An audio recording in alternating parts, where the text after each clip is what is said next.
Welcome to Deal Talk. My name is Jeffrey Veit, and we're going to talk about buying cars, trucks, motorcycles, boats, motorhomes without getting you hosed. That's the whole plan. We'll probably cover some of automotive news as well. Isn't it odd how businesses do everything they can to avoid giving you a price until you get to their business? Do you ever notice that? I don't care what it is. You try to find what the price is on something, try to get a company to disclose the price. They just don't want to do it over the phone or over the internet. They try everything they can. Now, I'm used to dealers being that way, because it's so competitive, but you wouldn't think that with other businesses. I wanted to do an oil change, and I wanted to get it done somewhere instead of doing it myself, possibly, because usually I do it myself. Usually I do, but I'm getting older, and I thought, well, how much could it be? I had some coupons I looked at for Valvoline and Huffy and places like that, and both offered a discount, but no price. $15 off of what, right? So I called. It took quite a few calls to get someone to pick up. And one store hemmed and hawed, but finally gave me a price. Huffy told me, well, it depends on if you have a J6 oil or plain oil and synthetic oil, and the filter could be this filter and that filter. And they were just a bunch of, it was word salad. That's all it was. Blah, blah, blah. Somewhere between $100 and $125 minus my coupon that they would send me for $10. So they will send you a coupon for $10, but then they charge you $100 or $125 for an oil change. I thought to myself, that seems odd. I found places that'll do it for $50, $60. But, $100 for an oil change just seems, it's a pretty simple job. But anyway, so I noticed that with all kinds of businesses don't want to give you a price if they can help it, right? I know for sure when someone avoids giving people their price, they certainly aren't proud of their price. That's one thing for sure. If they were proud of what they were charging, they wouldn't hesitate to give it out, but most of them don't. There's a lot of products like that. You see for yourself, try to get a price. You'll see that they don't want to give you one. They'll talk about discount. They'll talk about giving you a coupon, but that doesn't tell you what you're going to spend. And that's the whole point. They're not, they're afraid that someone else is going to beat them out, which means they're not convinced they're giving a good deal either. Their job is to try to make as much as they can and retain as much as they can of the deal. Now, auto dealers, like I said, are like that because they don't know where they stack up. So they just avoid price or quote, one leaving a ton out of it and another one that tells you he leaves a half a ton out of it. I mean, they just make it as confusing as they can because they really don't know where they stand. They have no idea. Some know that they're high-priced. There's nobody out there that's really low-priced that's going to tell you a price. Even, the funny thing is, even a one-price store. You go to a one-price store, that's everything's one price. They don't even want to talk price over the phone. They think that they have to get you in the store in order to quote you a number. And that's kind of, inconsiderate at the very least. You've got to be persistent and assertive. If you have to work a little bit to get the due diligence done, that's why. They're making it a little tough. In general, though, if a company will not give you a price over the phone or online, you should realize that's because they're definitely not the best price, and that culture is throughout their entire business.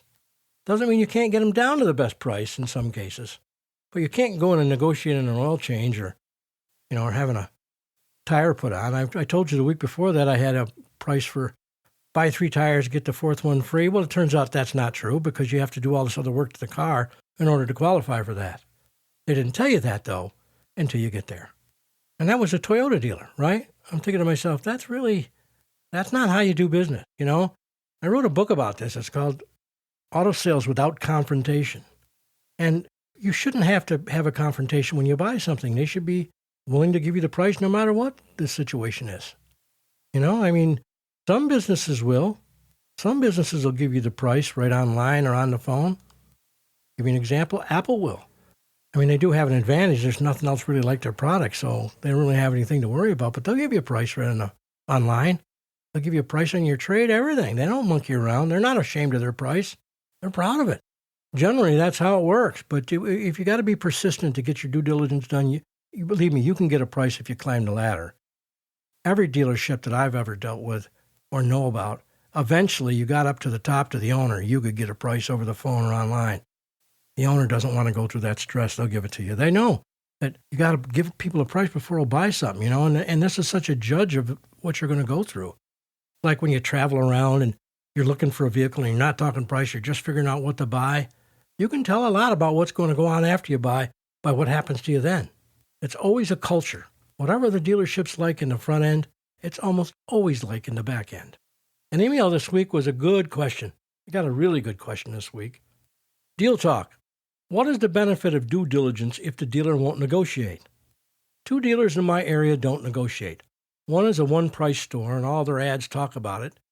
And the other has claims that it's limited product, so they have a fixed price.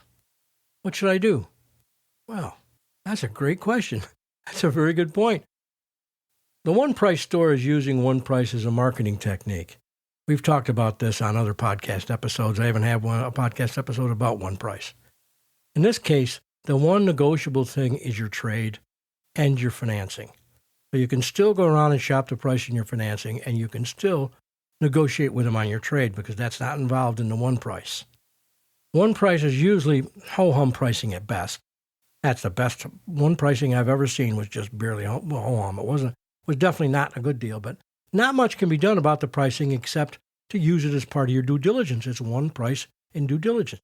It's seldom the worst price, that's for sure, but it's never the best price or a really good price either. So the other dealer is probably trying to maximize profits because of having no product. It's one of those issues in this crazy market. That's what the crazy market's about. You have to wait to buy. Move on to another dealer or force their hand, one of those things, right? Do your research and then use it to make an offer to the non-negotiable dealer. If you make a reasonable offer based on due diligence information, it's difficult for a dealer to turn it down, even if they tell you that they're setting their prices. I mean, it really is. One price store will turn it down because that's the policy throughout the dealership. But the other store, they just told you they had fixed prices because of product.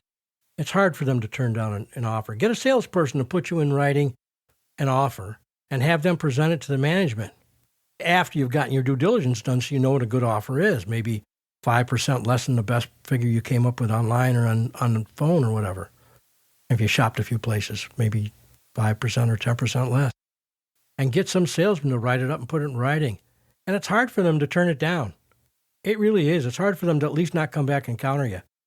Even if it's not what they want. It's just how it is from years of scraping to make deals. It's like the story of the scorpion and the frog. You know that story, right? Where the scorpion talks to frog and they give him a ride across the creek, and then halfway across, the scorpion stings the frog, and the frog says, "Why are you doing this? We're both going to drown." And the scorpion says, "It's my nature." And that's the same thing with car dealers. They can't help themselves. Like I said, you can wait for, if possible, until inventories catch up. They are getting better. They're going to catch up before too much longer. They're unusual, but it's negotiating in a crazy market.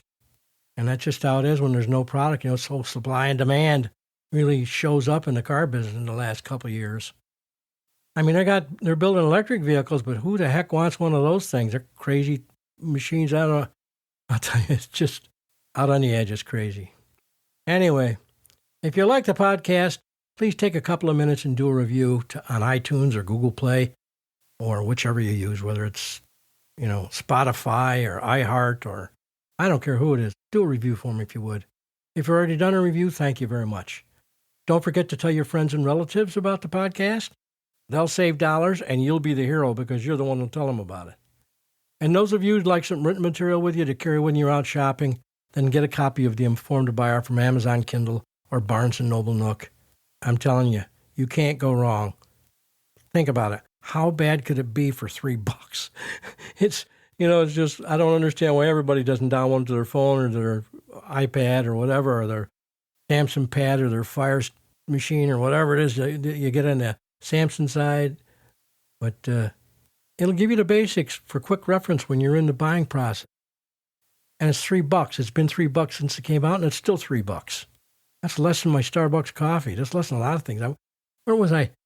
I took somebody asked me to stop. I was giving a person a ride home from a meeting, and on the way they asked me to stop so that they could buy an ice cream cone.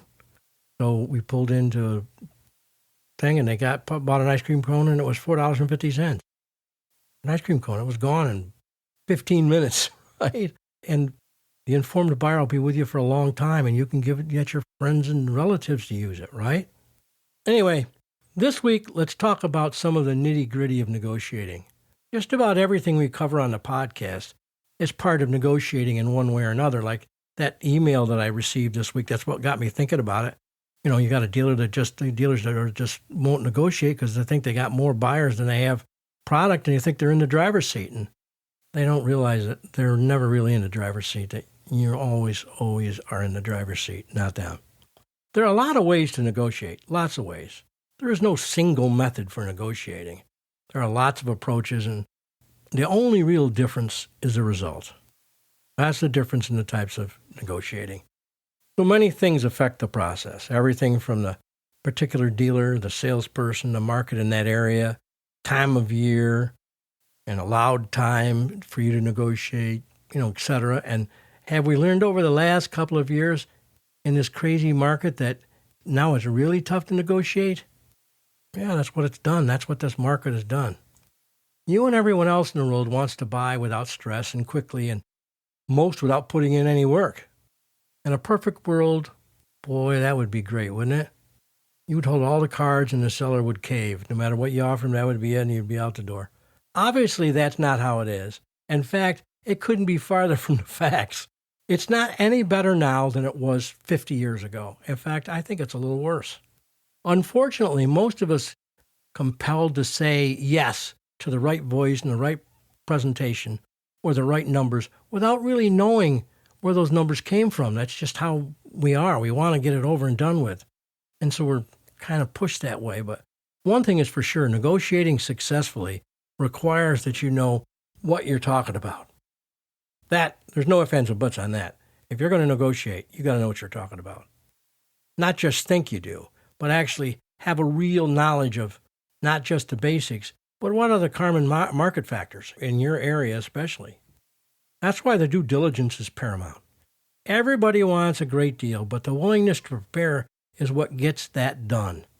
Often people make unknowing offers, and they might get aggressive and rude making these offers, but those sorts of things don't work.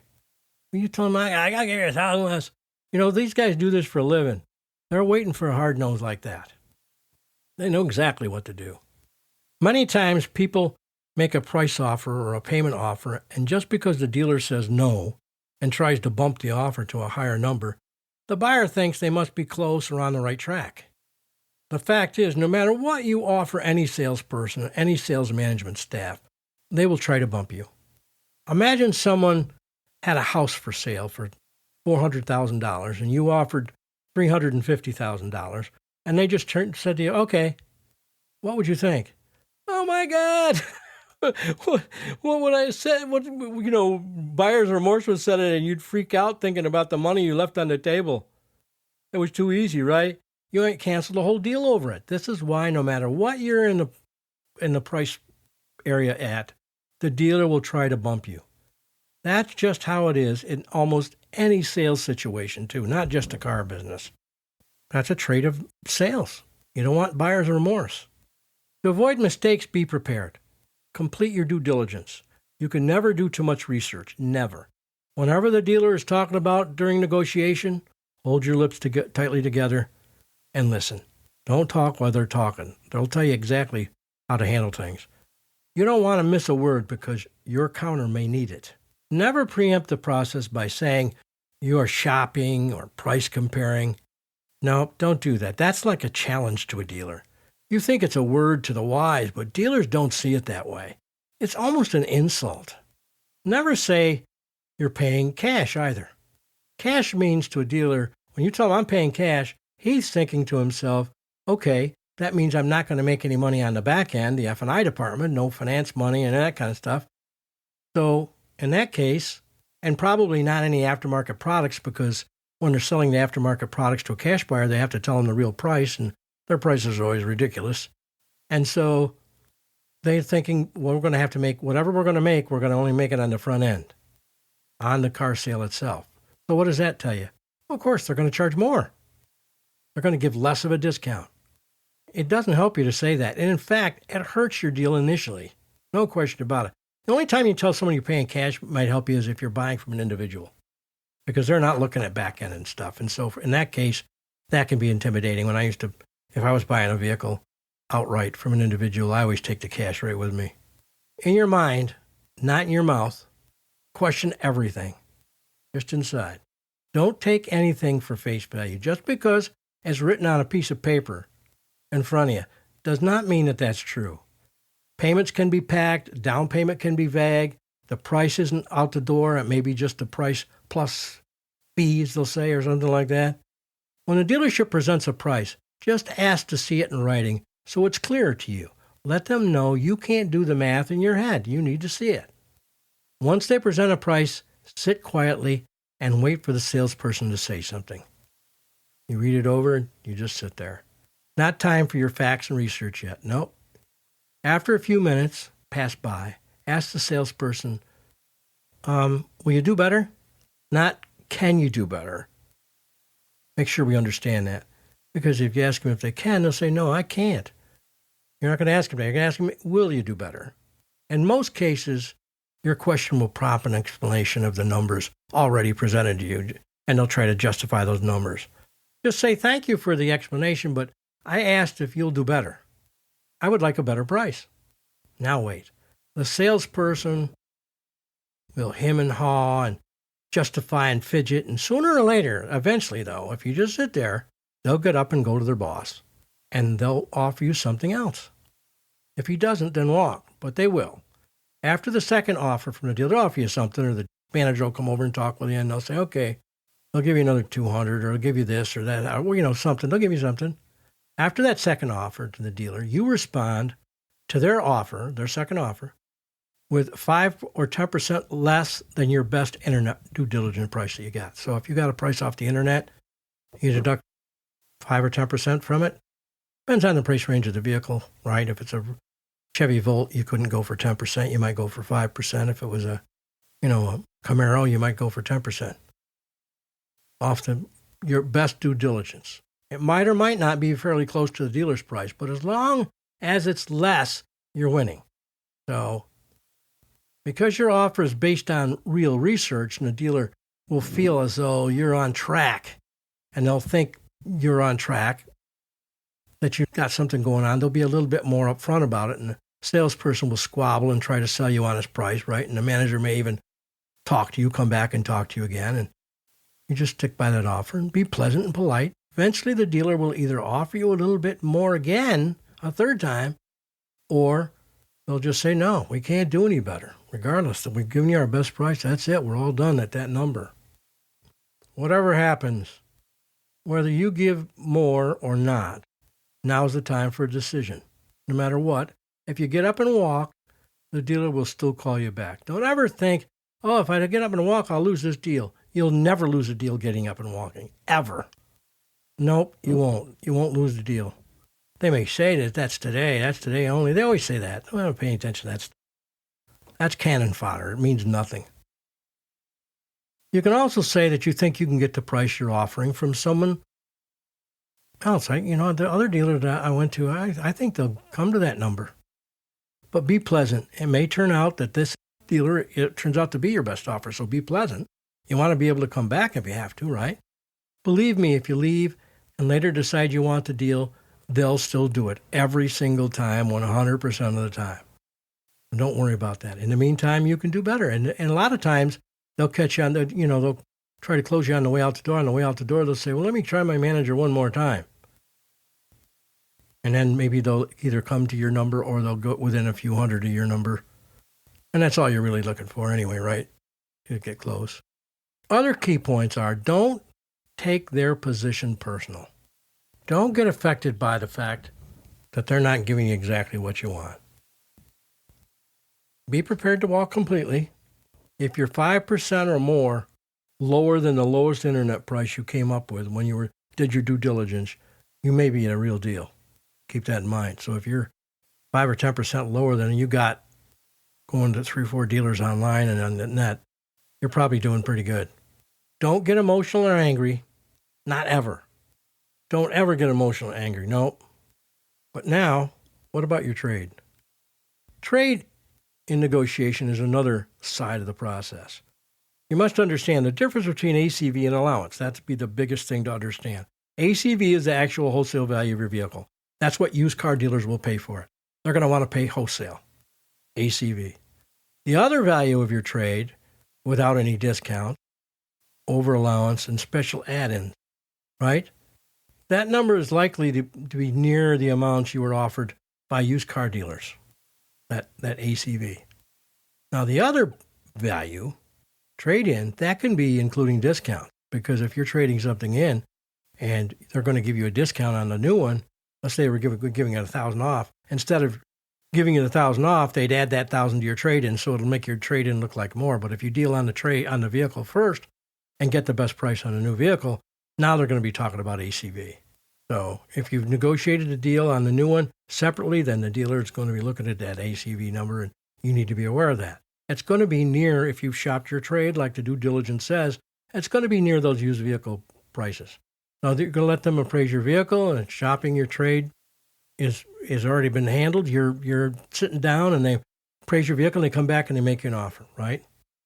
You're going to play the same game that you played on the new vehicle. That's why the shopping is part of the deal. If you negotiate the deal and your trade separately, then you quote a price on your trade. You're going to offer a price on your trade that's 10% more than the best price a used car dealer offered you. So if you went to 3 used car dealers, one offered you $5,000, one offered you $55,000, the other one offered you $6,000. Well, then you're going to tell them you want $66,000, 10% more than your best used car price. So let's say your final deal was $21,500, and now your trade you asked for 10% more, which was $6,000. So now you're at $6,600. If you owe nothing on the trade, so you're $21,500 minus $6,600 minus the tax. Let's say your tax rate's 7%. Keep in mind there's no tax on your trade value in 42 out of 50 states. So you'd not only be deducting the $6,600 from the $21,500, you deduct the $6,600 plus the sales tax on $6,600 from the $21,500. That would be $462, and your final bottom line would be $14,438 with your trade at 10% more. And not, the nice thing about used car vehicles is that there's no sticker on the window for the dealer, so they can flex a lot easier than they can on a new vehicle. So if you're asking for an extra 10%, you may not get 10%, but you're a good chance you'll get the best used car offer you had plus maybe 5 or 6%. On top of the deal you already worked on the new one, you're talking about, when it's all done, you should be at about $2,500 below where you would have been, approximately, on the average new vehicle. All handled through verifiable information and honest negotiation. If you insist on working both the trade and the new vehicle as a single process, you should figure out the numbers based on your internet quotes, what they offered you, so that when you come up with that price of the two together, it equals the used car dealer's price plus 10%, and 10% less than the best internet price you had, and you add those two figures together, and that's how you come up with where you want to be. The best part about this process so far, fact is that the lowest out-the-door quote minus the highest used car dealer price is the worst you can do. You already got those on your own. When you got your quotes and the due diligence and you got your price from used car dealers, you've already have that deal. That's a deal you could make if you wanted to. So that's the worst you could be. And everything that you do with a dealer is improving on that. You've gotten that without ever even talking to a dealer face-to-face. That's what the due diligence does for you. The goal is to get a great deal, to be polite and fair during the entire process, right? And you've done it. You've put yourself in that position. So, like I said, there's many ways to negotiate. But the nice thing about what I'm suggesting for negotiation is you can't get fooled. There's no fooling you. You've checked on them before you went in. You've got facts. You've got information. You've gotten good information. You've gotten legitimate numbers. So now you're really kind of in the driver's seat.